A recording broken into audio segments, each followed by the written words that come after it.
అలాగే ఇప్పుడు నేను ఇంత కష్టపడి పార్టీ పెడుతుంటే ఉదాహరణకి నా స్నేహితుడైన అలీ ఉంటారు, అంటే రాజమండ్రి వచ్చింది. అంటే అలీ గారు చాలా వేదన ఉంటుంది సమాజం మీద, పాపానికి సమాజం మీద చాలా వేదన ఆయనకి.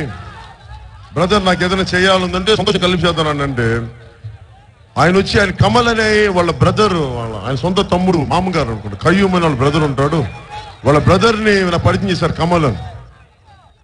నేనేం చేశాను, ఆయనకి లాస్ట్లో నాకు ఆయనకి ఏదైనా నామినేట్ ఏదైనా ఉండంటే సరే చూస్తాను చేసుకుంటూ వెళ్తున్నారు.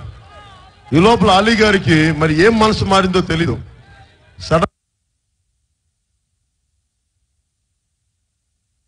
ప్రామిస్ చేశారో ఎమ్మెల్యేగా అనుకున్నాం. వైసీపీ వాళ్ళు ఆయన పాపం వాడుకొని తిప్పుకొని మళ్ళీ ఏమైపోయాడు తెలీదు. నేనేమో అలీ గారి పరిచయం చేసిన వాళ్ళ బామ్మర్దికి నేను నర్సాపురం అంటే నర్సరావుపేటకి ఎంపీ టికెట్ ఇస్తే ఆయన వెళ్ళి వైసీపీకి క్యాన్వాస్ చేస్తారు. ఇది దారుణం, నాకు అర్థం కూడా కాదు. మీరు పరిచయం చేసిన వ్యక్తికి మీ ఇంట్లో వాళ్ళకి మేము అండగా ఉండి నర్సరావుపేట ఎంపీకి ఆయన నిలబెడితే ఈయన వెళ్ళి వైసీపీకి చేస్తారు.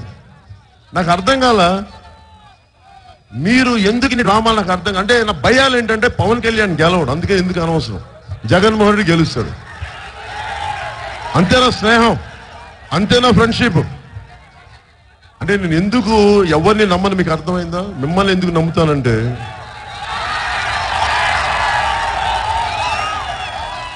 ఇప్పుడు చాలా మంది మా బంధువులందరూ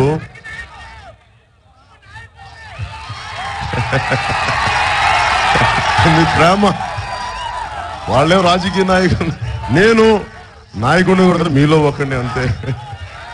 నేను అంటే ఎందుకు ఇలా భయాలంటే నేను అంటే పవన్ కళ్యాణ్ గెలవడు. నమస్కారం. పవన్ కళ్యాణ్ గెలవడు అంట.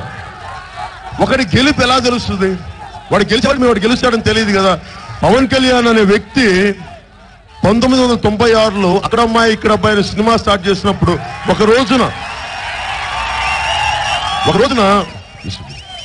రోజున అతను ఒక పార్టీ పెట్టి లక్షల మందిని ప్రభావితం చేసి ఒక అయిన దేశ ప్రధానికి, కాబోతున్న దేశ ప్రధానికి అత్యంత సన్నిహితులైన వ్యక్తి అవుతాడని ఊహించారు కదా. ఒక ప్రయాణం అది. ఆ వ్యక్తిత్వం అర్థం కావాలి, అంతేగాని వెంటనే రిజల్ట్ తెలియాలి. ఇన్స్టెంట్ బ్రూ కాఫీ లాగా వెంటనే పవన్ కళ్యాణ్ చెక్ ఇస్తే డబ్బులు ఇచ్చారు ఏటీఎం లాగా. నేనేమన్నా ఏటీఎమ్మా మీకు ఇలా రాగానే వచ్చేయడానికి? అరే నిండు మనసున్న మనిషిని, మీకు ఆలీ కష్టాలప్పుడు అండగా ఉన్నాం, ఆలీకి ఏదైనా అవసరం వస్తే అండగా ఉన్నాం. అలాంటి వాళ్ళు కూడా మనల్ని వదిలేస్తే నేను ఎందుకు సొంత వాళ్ళని, స్నేహితుల్ని అన్ని ఎందుకు వదిలేశానంటే నేను మిమ్మల్ని నమ్ముతాను, ఇంకెవరిని నమ్మను.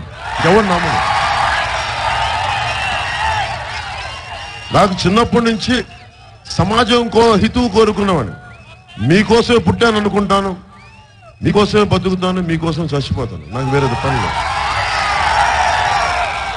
ఇది పోనీ ఇలాంటి పరిస్థితుల్లో నెట్టుకొస్తా ఉన్నాను.